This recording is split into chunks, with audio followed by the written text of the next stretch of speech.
The Game of Thrones rewrite is back, and it's time for everybody's favorite dwarf to get in on the action. Welcome to the newest episode of SDW. Super Dario World! It's a me, Dario! Woohoo!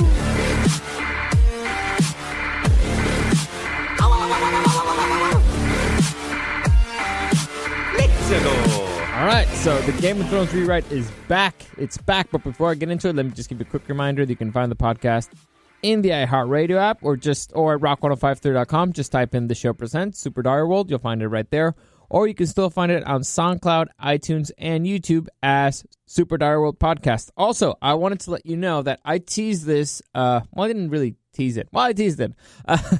Last week while I was talking about Comic-Con, I mentioned there was a particularly awesome moment where a certain celebrity got to meet a person they're a fan of. Well, the video is up. So let me just tell you really quickly what that was about. For those of you who watch Supernatural, you know who Jared Padalecki is. So Jared Padalecki is one of the stars of Supernatural. He plays Sam, the tall brother. Anyway, so he was also in Gilmore Girls. He played Dean in Gilmore Girls, oddly enough. Anyway, so so last year, Jared told us that he is a big fan of Star Wars novels. So he loves the expanded Star Wars universe, and his favorite trilogy, favorite book, is Heir to the Empire, written by Timothy Zahn. I'm not sure if that's how you say his name. I'm pretty sure that it is. Anyway, I told you that I spoke to Timothy Zahn for a little bit. Really nice guy. So my friend Derek Sante, who, again, entertainment reporter, hooked me up with all the Comic-Con stuff. Anyway, he interviewed Jared last year, where Jared mentioned that. And so Jared thought, you know what? Timothy Zahn's usually here at Comic-Con. I'm going to see if I can get those two to meet. And so he reached out to Timothy Zahn. He said yes. And so we caught on video the moment where Jared Padalecki got to meet one of his idols, you know, somebody who he's a fanboy of. And it's great. It's a great, genuine moment. It's really awesome to see a celebrity kind of just, kind of like lose it, you know, a little, become a fan. It's a great video. It was my favorite moment from the con. The video is up on his website at reviewnation.net. You can find it right there. While you're on reviewnation.net, if you click on the video game and the video games tab or the review tabs, you will find my review of Crash Team Racing Nitro Fueled. It's right there. If you want to, I like to think that I make a little bit more sense in writing, but writing's hard, man. Writing's very hard. So, if you want to check that out there, please do. Let me know what you think. Let me know do I make less sense on the podcast or in writing? I don't know. Anyway, so you can check those out there. But okay, I think that's all the news for today that I need to update you on. Let's get into the rewrite.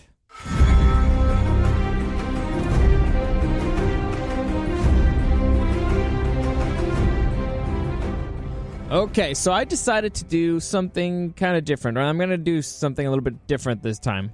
And in general, I'll try it out, see how it works. So what I've been doing is I've been kind of jumping a little bit from spot to spot. Now I may just focus on one story a little bit more, and let's just flesh that out and see how the other ones catch up to it. See if that makes any sense. I don't know. We'll see. And for this one, I want to just kind of finish up what I've been doing already and set it up for the next stage of the rewrite. That sounded really weird. Anyway, so the person well, not everybody, but a lot of people have been reaching out like, dude, why isn't Tyrion doing more stuff? Why isn't Tyrion doing more things? Tyrion is a fan favorite. I don't know why, but he's a fan favorite. I get earlier seasons Tyrion, but later seasons he was just like a big idiot. Anyway, well, small big idiot. Anyway, so there's a reason for it, and I will get into it. So what has Tyrion been doing so far? I believe I explained that basically he was doing not busy work. Tyrion is really good at running things, at like clock to make things work efficiently. He's a very efficient person. He's really good at managing stuff. So as Hand of the King, he'd be okay with running the city, running the army, running a whole bunch of stuff, making sure things are operational, making sure that money's coming in. He's really good. He has a square brain. He's really good for that stuff. Warfare stuff, not so much. Not really his bag. He's clever enough, but still, it's his true strength is being an administrator, pretty much. So since he knows enough of politics and the political game to know that pretty much everybody in Daenerys' camp hates the Lannisters because that's who they're in war against, he's been trying to stay out of it. His advice for Daenerys was like, I'll just be in the background, making sure that the moving of the army, the feeding them, the food supplies, the food chains, that everything's just going on schedule, that everything's okay, that we're ready to go. I'll handle all that stuff. And you are the face of this. You will be trying to get everybody to come together behind you to make everybody follow you the same way I do. So I'll be making sure that your vision comes to life, but I'll be in the background. All right, I'll be quiet in the background, right? Staying out of the way. So far, it's kind of worked for Tyrion because, again, he's really good at all those administration stuff. So the army crossed over, no issues. Food supply set up. He's adapted the Iron Fleets for it to work into their food supply strategy. They have a steady flow of everything, steady flow of income still coming in from Marines, steady flow of food. They are good to go. They're not a big burden on Dorne. They're not a big burden on everybody. He's trying to make things go as smoothly as possible.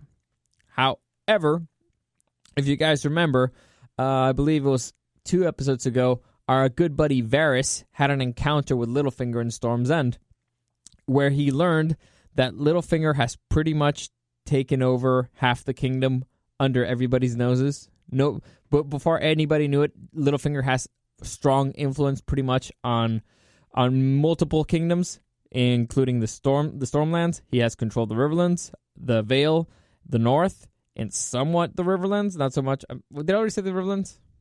Yeah, I think. Oh yeah, no, I did say the Riverlands. Anyway, so 4 out of the 7 kingdoms he has strong influence in, which is not great for them. So Varys reaches out to Littlefinger. Well, he returns to Daenerys at Dorne.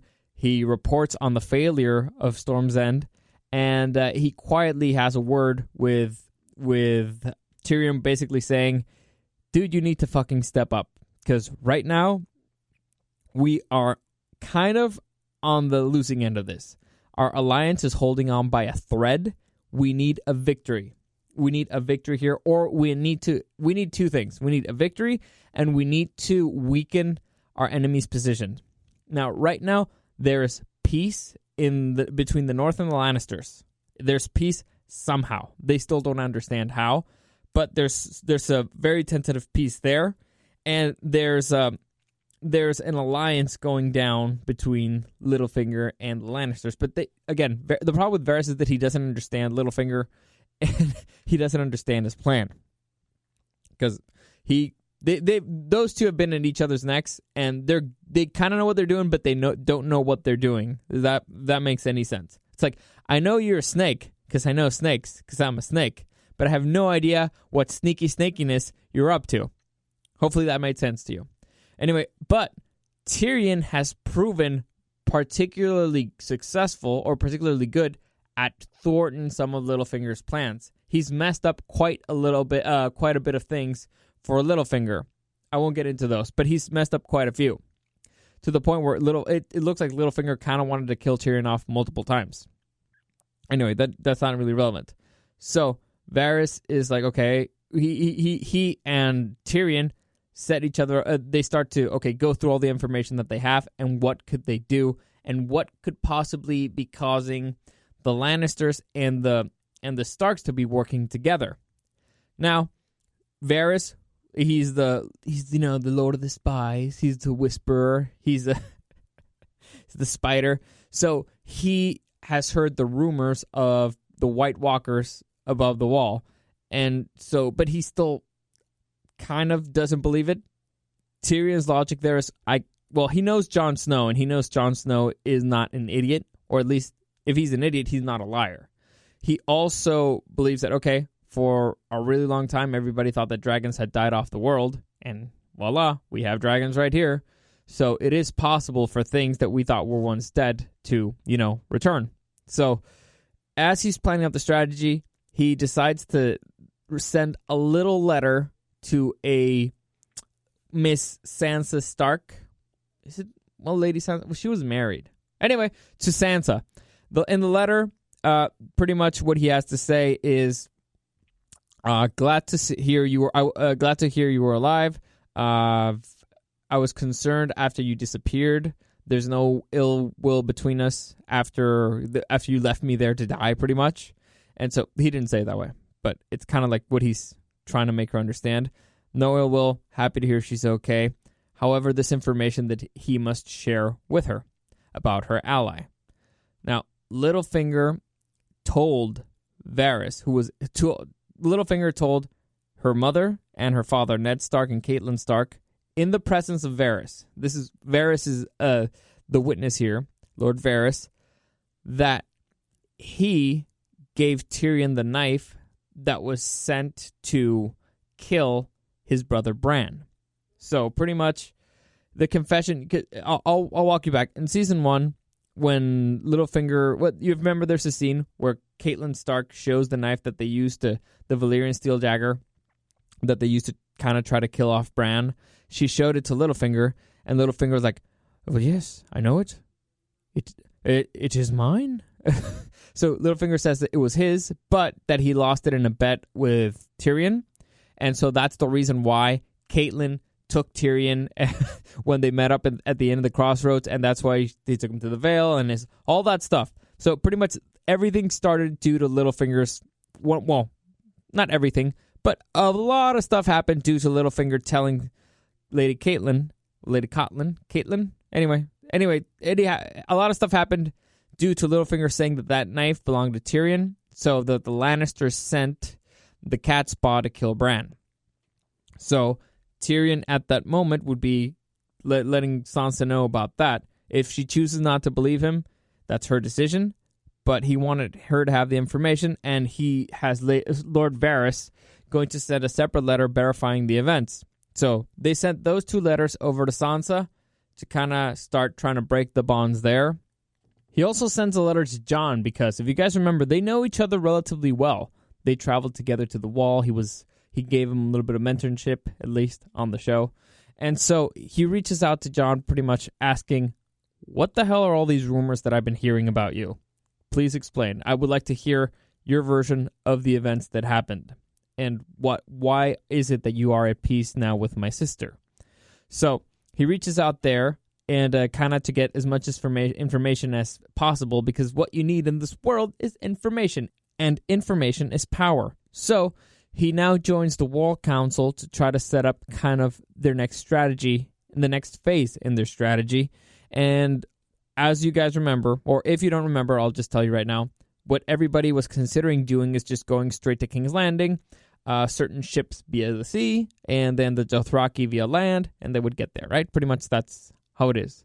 However, since they've taken Dragonstone and they've taken Storm's End, now they've got 2 kind of obstacles in the way. So via the sea, they'd have to deal with Dragonstone. Via land, they'd have to deal with the forces of Storm's End. Neither are good. They could always go around them. Well, one more than another. Dragonstone, they could land in another part nearby and then, send it, go in by foot, which is not inconvenient because you need the ships in case you have a retreat or something. Or it's just to facilitate food supply, all that stuff. So it's not convenient. Dragonstone, again, if you go around, they could just attack you from behind. It's not good to leave an enemy fortification behind you especially when you're trying to siege another one. Not a good idea. For that and multiple reasons. So they're trying to decide how the hell are we going to take Storm's End. Storm's End, like I've mentioned before, its bay is called Shipbreaker Bay. The waters there are kind of wild. It's not easy to attack it by the sea, and it's in the Stormlands. There's a lot of thunderstorms there. And so if you're flying on a dragon, you don't want to fly in a thunderstorm. It is a bad idea.